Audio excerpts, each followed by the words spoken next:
राधा राधा राधा राधा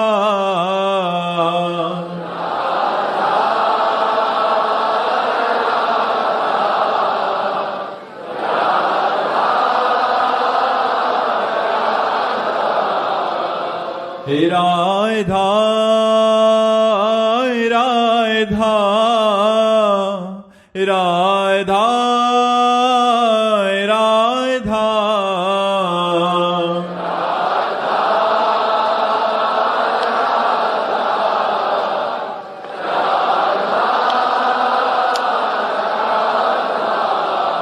राधा राधा राधा राधा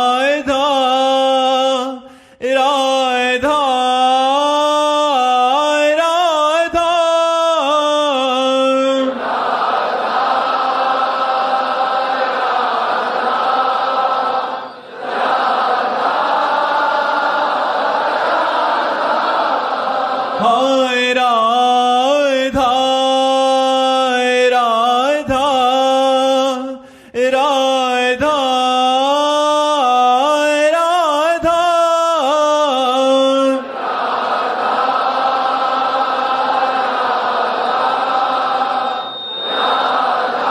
राधा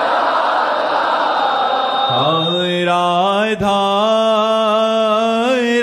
राधा राधा राधा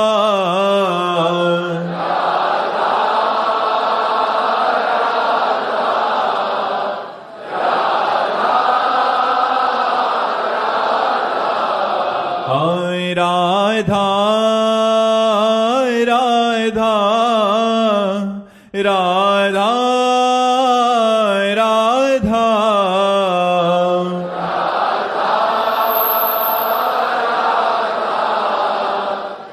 राधा राधा श्री राधा वल्लभ लाल की समस्त संत हरि भक्तन की श्री वृंदावन धाम की सतगुरुदेव भगवान की। अभिषेक शर्मा जी आगरा से। राधे राधे महाराज जी। महाराज जी, राधा नाम जप करने से एक साधक में क्या क्या परिवर्तन आते हैं? कैसे बताऊं? एक परिवर्तन आवे तो तुम्हें बताऊं। सब कुछ परिवर्तित हो जाता है, सब कुछ परिवर्तित हो जाता है। ए भाई, इतने लोगों में किसी ने राधा नाम से अपना परिवर्तन होते देखा है क्या? है जी? अब देखो कितने हाथ खड़े हो गए भाई, देखो सबके हाथ खड़े हो रहे। हम तो कह रहे सब कुछ परिवर्तन हो जाता है। अब क्या क्या तुम्हें बतावे राधा नाम के परिवर्तन से? ये तो तुम बाहरी देख रहे हो, आंतरिक जो वैभव प्राप्त हुआ है, आंतरिक जो सुख प्राप्त हुआ है, वो तो हमारी वाणी कह ही नहीं सकती। लेकिन हम सबसे प्रार्थना करते हैं, जैसे हम डॉक्टर की बात मानकर बिना कोई प्रश्न के औषधि पाते हैं, यदि आप हमारी प्रार्थना मान लेंगे और राधा राधा नाम जप करेंगे तो आप थोड़ी देर ही कीजिए, 24 घंटे में 24 मिनट ही कीजिए, फिर आप देखिए आपके जीवन का परिवर्तन होगा। हाँ, एक बात हो सकती है कि आपका राधा नाम शुरू हुआ और पाप कर्म लागू हो गया, वो विपत्ति दुख देने लगा, तो आपको ये भ्रम नहीं होना चाहिए कि राधा नाम का फल, ये विपत्ति, ये दुख, ये कैसे हो सकता है। ऐसा नहीं, वो राधा नाम अपना फल प्रकाशित करेगा, लेकिन पहले तुम्हारे पापों को भस्म करेगा, पापों को नष्ट करेगा, फिर वो प्रकाशित करेगा। हम क्या क्या वर्णन करें, एक हो तो वर्णन करें। हम इतना जरूर कहते हैं कि सब रूप से परिवर्तित कर देता है। राधा नाम सर्व परिवर्तन कर देता है, जीवन को शून्य से अंक में ले आता है। जैसे शून्य रखा है और एक अंक रख गया, तो पहले शून्य था तो क्या महत्व था? कुछ नहीं। अब एक अंक रख गया तो क्या महत्व हो गया? 10। फिर एक शून्य बढ़ा दो 100, फिर एक शून्य बढ़ा दो 1000। राधा नाम अंक लग गया तो अब हमारा जीवन पहले शून्य था, अब अंक युक्त शून्य हो गया। जो अंक युक्त शून्य है उसका 10 गुना मान बढ़ता चला जाता है। इसलिए सदैव राधा नाम का स्मरण करो। फल तो निश्चित मिलेगा। जब पाप कर्म का फल मिलता है जो असत है, तो सत राधा नाम का फल आपको क्यों नहीं प्राप्त होगा। इसलिए आप जरूर राधा राधा रटिए और स्वयं अनुभव कीजिए कि आप में क्या परिवर्तन होता है। डॉक्टर विष्णु चौधरी जी, गोवर्धन से। राधे राधे महाराज जी। महाराज जी, साधक सहज में विषय या वस्तु के आकर्षण से विमुख कैसे हो सकता है? सहज में तो नहीं होगा। सहज में तो विषयाकर्षण और विषयों की तरफ ही जाएगा। जैसे पानी को सहज में छोड़ो तो नीचे की तरफ ही जाएगा, ऐसे ही सहज में मन और 5 ज्ञानेंद्रियों की गति नीच विषयों की तरफ ही है। मना कष्टान इंद्रियाणी प्रकृति स्थान कर्षति। माया की तरफ ही 5 ज्ञानेंद्रियां शब्द स्पर्श रूप रस गंध भोगने के लिए मन के साथ जाती। सहज में तो इसकी ये गति है। अब भजन के द्वारा इनको ऊर्ध्वगामी बनाना होगा। सहज में नहीं हो सकती, सहज में नहीं। जब हम गुरु चरणों का आश्रय लेकर उनके द्वारा बताई हुई साधना करते हैं, शनै शनै धीरे धीरे मन को विषयों से हटाकर प्रभु में लगाते हैं और बहुत लंबे समय तक, दीर्घ काल तक ऐसा अभ्यास करते हैं, तब जाकर के मन वश में होता है। उसमें भी भोजन का सुधार, भोजन पवित्र होना चाहिए, सतोगुणी होना चाहिए और श्री ठाकुर जी महाराज को भोग लगा होना चाहिए। नेत्रों का सुधार, मोबाइल से गंदी बातें नहीं देखनी चाहिए, दृश्य गंदे नहीं देखने चाहिए। कानों का सुधार, भगवान की चर्चा सुननी चाहिए, दूसरे की निंदा नहीं सुननी चाहिए, चुगली नहीं सुननी चाहिए, गंदी बातें नहीं सुननी चाहिए। वाणी का सुधार, नाम जप करना चाहिए, नाम कीर्तन करना चाहिए, किसी की निंदा नहीं करनी चाहिए, प्रपंच की बातें नहीं करनी चाहिए। जब ये सुधार करते हुए, नाम जप करते हुए शनै शनै मन और इंद्रियों को प्रभु में लगाओगे तो दीर्घ काल के अभ्यास में ऐसा फल आएगा कि वो मन फिर चंचलता छोड़कर निष्पाप होकर भगवान में लग जाएगा। सहज में तो नहीं लगने वाला प्यारे, ये जीवन भर का अनुभव है। सहज में छोड़ो तो भोगों में ही जाता है। इसको जबरदस्ती भगवान में लगाना होता है, मेहनत करके लगाना होता है, प्रयास करके लगाना होता है। सहज में छोड़ो तो भोगों में जाता है, इसका सबको अनुभव है। छोड़ दो अभी भोग में चला जाएगा। अगर वो पकड़ में आता है तो भगवान नाम जप, मंत्र जप और शास्त्रों का स्वाध्याय, संत वाणी का श्रवण, इन्हीं के द्वारा पकड़ में आता है। मीरा शर्मा जी, गुजरात से। राधे राधे महाराज जी। महाराज जी, रामचरित मानस में लिखा गया है कि कर्म प्रधान विश्व करी राखा, जो जस करहीं सो तस फल चाखा। और ऐसा भी सुना है कि सुनहु भरत भावी प्रबल, या जस अपजस विधि हाथ। महाराज जी, कर्म प्रबल है या भाग्य? तो विधि हाथ तो कर्म कद से बनता है ना। जिसे प्रारब्ध कहते हैं, जिसे दैव कहते हैं, जिसे विधि विधान कहते हैं, तो विधि विधान कैसे बनता है? पूर्व के कर्मों से ही तो हमारा भाग्य बनता है। अब हम नए कर्म कर रहे हैं, उनको क्रिमाण कहते हैं। जो पूर्व संचित कर्म है, उनसे जो कुछ निकाल करके शरीर की रचना है, उसे ही तो दैव कहते हैं, उसे ही तो प्रारब्ध कहते हैं। अलग कहाँ है? उसे ही तो प्रारब्ध कहते हैं। समझो ना, प्रारब्ध कर्म जो दैव कर्म है, जो भाग्य कर्म है, जो परिणाम में आया है कि अब इस जन्म में ये होगा, इस आयु में होगा, वो हमारे पूर्व कर्मों का परिणाम ही तो है। तो जैसे हमने कर्म किए वैसा ही परिणाम हमें भोगने को मिल रहा है। अलग से क्या है? दैव प्रारब्ध कोई अलग चीज थोड़ी नहीं है। वो प्रारब्ध जो बना वो हमारे शुभ अशुभ संचित कर्म से निकाल करके जो मानव शरीर की रचना हुई, उसी से प्रारब्ध बना, उसी को प्रारब्ध कहते हैं। अनुजय धर जी, डेनमार्क से। राधे राधे महाराज जी, आपके चरणों में कोटि कोटि प्रणाम। महाराज जी, कहा जाता है कि भगवान अपने भक्तों की परीक्षा लेते हैं, लेकिन अक्सर वो परीक्षा बहुत कठिन या कष्टप्रद भी हो जाती है, तो नाम के बल से उसको बदला जा सकता है? देखो, परीक्षा बड़े सिद्ध पुरुषों की होती है। भगवान परीक्षा बच्चों की नहीं लेते हैं। हम लोग बहुत छोटे भगत हैं, हम लोगों के सामने भाग्यवश विपत्ति और संपत्ति आती रहती है, परीक्षा नहीं होती। परीक्षा बड़े भक्तों की होती है, सिद्ध भक्तों के आरे चलवाए जा रहे हैं, आग में जलवाए जा रहे हैं, विष पिलाया जा रहा है, यहाँ का परीक्षा हो रही, यहाँ कहाँ परीक्षा? परीक्षा बड़े भक्तों की होती है, जो विश्व लेवल के भगवान के पूर्ण समर्पित भक्त होते हैं। हम लोगों में जो संपत्ति विपत्ति आती है वो प्रारब्ध से आती है, उसका भगवान की परीक्षा से कोई लेना देना नहीं है। जो बड़े भक्त हैं उनकी संपत्ति विपत्ति प्रारब्ध से नहीं, भगवान से आती। जैसे सुदामा जी, विपत्ति है तो भगवान की कृपा है, और संपत्ति है तो भगवान की कृपा है, दुलार है, दोनों में वो देख रहे हैं। अपने लोग जो अभी कर्माधीन है वो कर्म से आती है, वो दैव से द्वारा प्रेरित है, वो भगवान के द्वारा। भगवान परीक्षा नहीं, भगवान बड़े भक्तों की परीक्षा लेते। हम लोग फेलियरों की परीक्षा क्या लेंगे? हम लोग तो फेलियर है ही। कौन ऐसे कह सकता है कि मैं माया से पास हूं? अरे शिव विरंच का मोहई को है बपुरान, असजी जान भजी मायापति भगवान। ईश्वर कोटि के महापुरुषों को तो माया ने मोहित कर लिया, हम लोग क्या है? हम लोग तो भगवान की चरण छत्र छाया में नाम जप करके और फेलियर बन के निकल जा रहे हैं। अगर कोई कहे मैं पास, तो उसी समय चेक हो जाएगा कि तुम कैसे हो, तो फेल हो जाओगे। भगवान परीक्षा उनकी लेते हैं जो बड़े महाभागवत होते हैं। अपने लोग तो बच्चे हैं, अपने लोग तो शरणागत है, अपने लोग परीक्षा लायक है ही नहीं, फेलियर है। पहले ही हम हाथ उठा के रहे हम फेलियर है, हमारी परीक्षा मत लेना, नहीं हम फेल, जीरो आएगा। क्यों?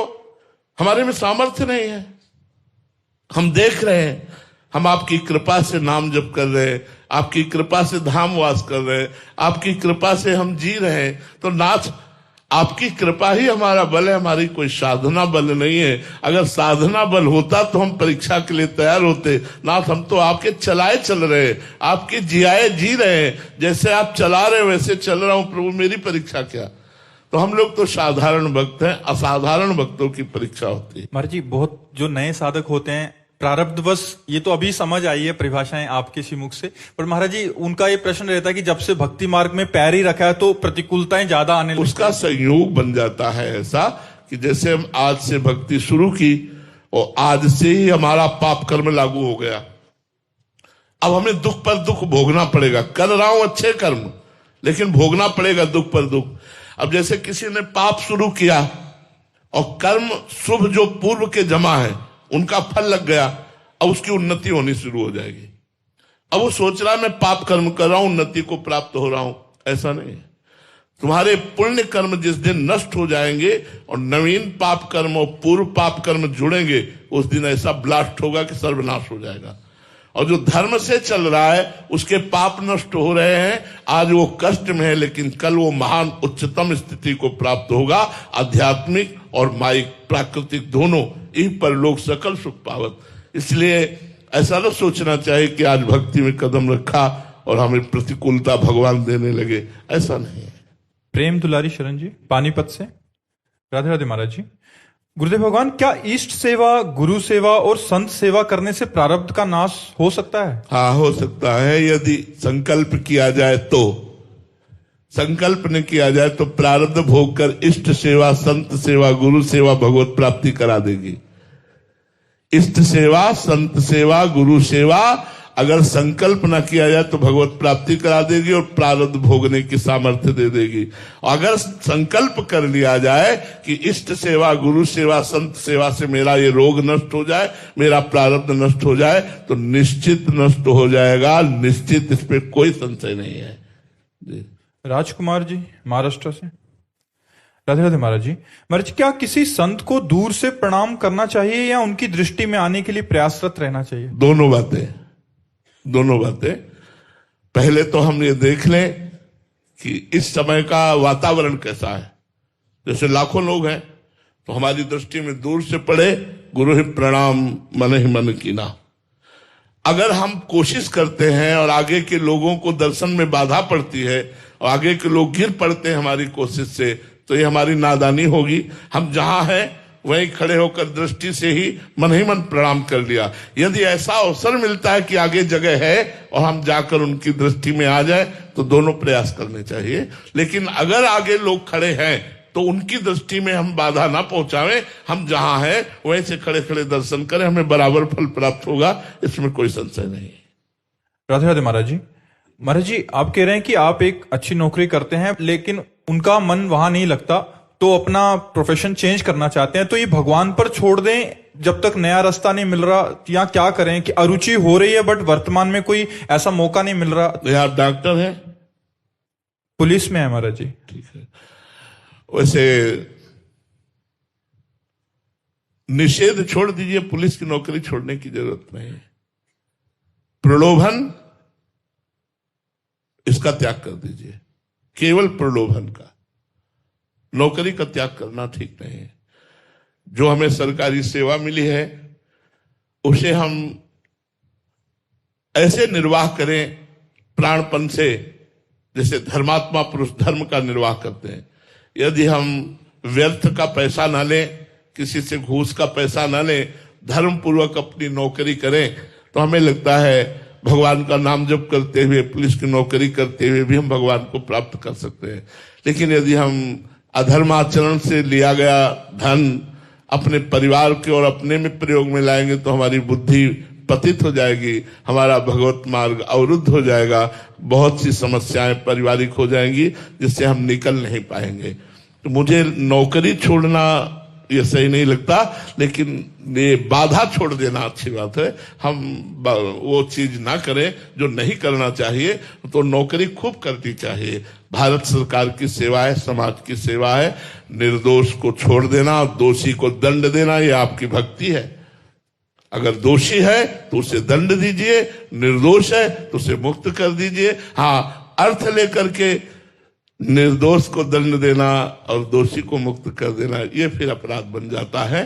तो अगर हम ऐसी प्रवृत्ति का त्याग कर सके तो पुलिस की नौकरी बढ़िया है, कोई त्याज्य नहीं। महाराज जी, अगर रुचि कहीं और हो और योग्यता के साथ अगर कल को कभी मिल जाता तो छोड़ सकते? जरूर कर लेना, फिर रुचि के अनुसार वो तो रुचि जरूर कर लेना चाहिए, उसमें कोई पर दोष दृष्टि करके नहीं। अरुचि है और बेचैनी से। हाँ, क्योंकि सैकड़ों ऐसे पुलिसकर्मी हैं जो भक्ति से जुड़े हुए हैं और बड़े ईमानदार, बड़े सच्चे, बड़े भगवत भक्त हैं और सेवा में भी रहते हैं। तो हम तो देखते हैं कि अंगुली में काउंटर पहने हुए नाम जप कर रहे हैं और गन लिए खड़े हैं। क्या फर्क पड़ता है? अपनी ईमानदारी से, अपनी सच्चाई से यदि नौकरी की जाए तो हर नौकरी भगवान की पूजा है, क्योंकि समस्त सृष्टि भगवान का ही रचा हुआ है। तो कोई भी नौकरी की जाए, ईमानदारी से की जाए, मेहनत से की जाए, धर्म पूर्वक की जाए और नाम जप किया जाए तो भगवान की ही सेवा है, वो भगवान की ही भक्ति है। छोटे सिंह जी, सिकंदराबाद से। राधे राधे महाराज जी। महाराज जी, भगवान श्री कृष्ण जी गीता में कहते हैं कि मुझे तत्व रूप से जानो, तो ये तत्व से जानना क्या है महाराज जी? सर्वत्र भगवान ही है। वासुदेवा सर्वमिति स महात्मा सुदुर्लभा। सब जगह भगवान वासुदेव विराजमान है, यह है तत्व से जानना। विद्या विनय संपन्ने ब्राह्मणे गविहस्तनी सुनी चौसुपा के चा पंडिता समदर्शिना। विद्या विनय संपन्न ब्राह्मण में, गाय में, हाथी में, कुत्ते में, चांडाल में एक ही परमात्मा विराजमान है। ऐसी जो दृष्टि रखता है वो पंडित है, वो ज्ञानी है, वही तत्व ज्ञानी है जो सब में अपने भगवान को देखता है, जो सब में वासुदेव को देखता है, जो सब में ब्रह्म देखता है। सर्वम खलमिदम ब्रह्मणे नानास्ति किंचन, सब ब्रह्म है। ईश्वरासुर भूता नाम, ईश्वर समस्त भूत हृदय देशे तिष्ठति, हृदय में विराजमान भगवान सबके हृदय में विराजमान है। इसलिए तत्व दृष्टि का मतलब है जड़ चेतन सब में भगवान को देखना। उर्वशी भारद्वाज जी, पंचकुला से। राधे राधे महाराज जी। महाराज जी, गृहस्थ में जाने अनजाने में किए हुए दोषों का निवारण कैसे हो या अपराध बन जाते हैं? देखो, अवस्था में तो उसके प्रायश्चित के लिए अनुष्ठान है, भगवान नाम कीर्तन है, संतों की सेवा है, तीर्थ याटन है, शास्त्रों का स्वाध्याय, शास्त्रों में कई स्तोत्र हैं पापनाशक, उन स्तोत्रों का पाठ करे, तीर्थों का अवगाहन करे, संत सेवा करे, नाम जप करे तो सब पाप नष्ट हो जाते हैं। जो जानकारी के पाप हैं उनको ऐसे नष्ट किया जाता है, और जो अनजाने में पाप हैं वो स्वप्न में दंड दे करके नष्ट हो जाते हैं। जैसे भयावह स्वप्न देखा, एकदम घबरा गए, तो वो हमारे किसी अनजाने पाप का फल, ऐसा भयानक स्वप्न। जी दिव्या सिंह जी, राधे राधे महाराज जी। महाराज जी, भक्ति और साधना में मन को कैसे स्थित करें महाराज जी? पहली बात, जहां जहां मन जाए वहां वहां से हटाकर अपने इष्ट में लगाना, नाम में लगाना, मंत्र में लगाना। दूसरी बात, जहां जहां मन जाए वहीं भगवान को देखना। जिस वस्तु व्यक्ति स्थान में मन जाए बार बार उसमें भगवान को देखना। ये भी, इसमें भी भगवान है, इसमें भी भगवान। पहली बात है वहां वहां से हटाकर इष्ट नाम मंत्र में लगाना। दूसरी बात है वहां अपने इष्ट को देखना। तीसरी बात है मन को समझाना, प्यारे एक बार मेरा साथ दे दो, बहुत जन्मों से मैं आपका साथ दे रही हूं, जो जो तुम कहा वो किया, अब एक बार मेरा साथ दे दो, मैं भगवान नाम जप करना चाहती हूं, आप मेरा साथ दे दो। मन को समझा बुझा कर नाम में लगाना, जहां जाए वहां से हटाकर नाम में लगाना, जहां जहां जाए वहां भगवान का भाव करना। अगर हम ऐसा अभ्यास करें तो अभ्यास योग युक्तेन चेतसा नान्यगामिना, एक दिन ऐसा आएगा कि आपका मन भगवान में लग जाएगा, चित्त भगवान में लग जाएगा। पर इसके लिए भोजन सुधार, बाजारू चीजें खाने से मन चंचल हो जाता है। सात्विक रसोई का भोजन और भगवान को भोग लगा के पाने से मन शांत रहता है। भोजन जैसा खाओ अन्न वैसा बने मन, भोजन पर सुधार कीजिए। आजकल भोजन पर सुधार नहीं देखा जाता, इसीलिए ज्यादा भजन में मन नहीं लगता। रियांश गर्ग जी, राधे राधे महाराज जी।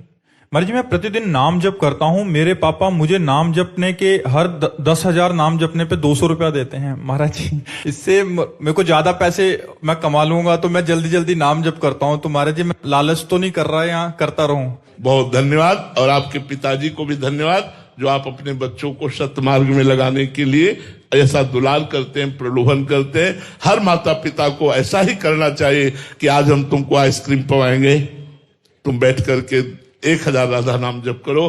देखो आज हम तुमको अमुक जगह ले चलेंगे घुमाने, आप 2000 राधा नाम जप करो, बैठ करके हमें दिखाओ काउंटर में जप के। अगर 2000 बार तुम राधा नाम जप करोगे तो तुम जो चाहोगे हम तुम्हें ला के दे दे। ऐसे प्रलोभनों के द्वारा यदि हम भगवत भक्ति की शिक्षा दे, वही धन्य है माता पिता, वही धन्य है नाम जापक बालक। नाम प्रसंग कहे उपदेश, जाया धर्म धन्य सो देश, धन्य सो कुल जय जन्म भयो, धन्य सो तात धन्य सो माय, संत सकल सुनो चितलाय। श्री हरिवंश प्रताप जस, जो नाम जापक है वो कुल धन्य हो जाता है, वो माता धन्य, वो पिता धन्य, वो प्रदेश धन्य हो जाता है जहाँ भगवान का भक्त जन्मता है। तो इनमें जो आप संस्कार डाल रहे हैं, ये संस्कार इनके जवानी में जब फलीभूत होंगे तो ये सदगृहस्थ भागवत होंगे, सदगृहस्थ धार्मिक पुरुष होंगे ये, क्योंकि नाम इनकी बुद्धि को परम पवित्र कर देगा। धन्य है वो माता पिता जो अपने बच्चे को ऐसे सत्मार्ग में लगाते हैं। और बच्चों को प्रलोभन दे के लगाना ये कोई बड़ी बात नहीं है, और ना ही इसमें कोई निंदनीय बात है, ये आपका कर्तव्य है, ये कर्तव्य। एक बार एकनाथ स्वामी जी जब कीर्तन करते थे महाराष्ट्र के, तो गांव के बहुत से लोग जो इधर उधर समय व्यतीत करते हैं उनको बुलाने के लिए उस समय पाव भर चीनी रखा। जो कीर्तन में 1 घंटे आकर बैठेगा उसे पाव भर चीनी देंगे। अब भीड़ लगने लगी, खूब जय राम कृष्ण हरि, जय राम कृष्ण हरि, सब नाचते। तो किसी ने कहा कि आप प्रलोभन देते हैं। बोले पाव भर चीनी के प्रलोभन में आकर ये वो अमृत प्राप्त करते हैं। नाम संकीर्तनम से सर्व पाप प्रणाशनम, नाम संकीर्तन में बैठकर इनके सारे पाप नष्ट हो जाते हैं। तो संतों ने चाल चली है, तो ऐसे माता पिता को भी चाल चलनी। कोई प्रलोभन दे करके, कोई लालच देकर अपने परिवार वालों को भगवान नाम में लगाना, नाम में लगा कि जीवन उसका मंगलमय होगा। नाम जपत मंगल दिशि दसहु, भाव कुभाव अनख आलसो, भाव से कुभाव से अनख से आलस्य से कैसे भी नाम जप करे उसका 10 दिशाओं में मंगल ही होता है। बहुत सुंदर, बहुत अच्छा लगा। आकाश जी, राधे राधे महाराज जी। महाराज जी, हमने आपके श्रीमुख से सुना है कि भगवान के घर का सदस्य बन जाओ। महाराज जी, कृपया बताने की कृपा करें कि घर का सदस्य कैसे बना जाता है। भगवान को अपना मानना, पिता मान लो, भाई मान लो, मित्र मान लो, पुत्र मान लो, प्रीतम मान लो, कुछ तो मान लो, और ऐसा मानो कि जैसे उससे बड़ा कोई दोस्त हमारा नहीं, उससे बड़ा कोई प्रीतम हमारा नहीं, कुछ तो प्रभु को अपना मान लो। सांसारिक जैसे प्रेम करते हो ऐसे ही एक हिस्से में प्रेम तो प्रभु को दे दो। एक हिस्सा मानकर प्रभु मेरे पिता है, तो जैसे हम पिता से बात करते हैं वैसे हर समय में याद होना चाहिए। हम अपने पिता को कभी याद नहीं करते हो, कभी भूलते नहीं। दोनों बातें, पिताश्री जप नहीं करते पर कभी भूलते नहीं कि मेरा पिता कौन है। स्वप्न में भी हमें अगर दिखाया जाएगा तो लाखों लोगों के लोग बीच में हम अपने पिता को बिना प्रयास के पहचान लेंगे। क्यों? हमारा संबंध है, हमारे पिता हैं, हमारे दोस्त हैं, हमारे प्रीतम हैं, हमारे स्वामी हैं, हमारे सखा हैं। हम भगवान से कोई एक अपना संबंध मान ले और उसी संबंध को बार बार चिंतन करें तो भगवान से अपनापन हो जाएगा। अपनापन हो जाने का होता है घर के हो जाना। अपनापन भगवान से, मेरे भगवान, मेरी प्रियाजू, मेरे लालजू, मेरे प्रीतम, मेरे स्वामी, मेरे सखा, मेरे जीवन सर्वस्व, तुम्हें माता च पिता, तुम्हें बंधुश्च सखा, तुम्हें विद्या द्रविणं, तुम्हें सर्वम मम देव देव। आप ही सब कुछ मेरे हो। श्री राधा वल्लभ लाल की।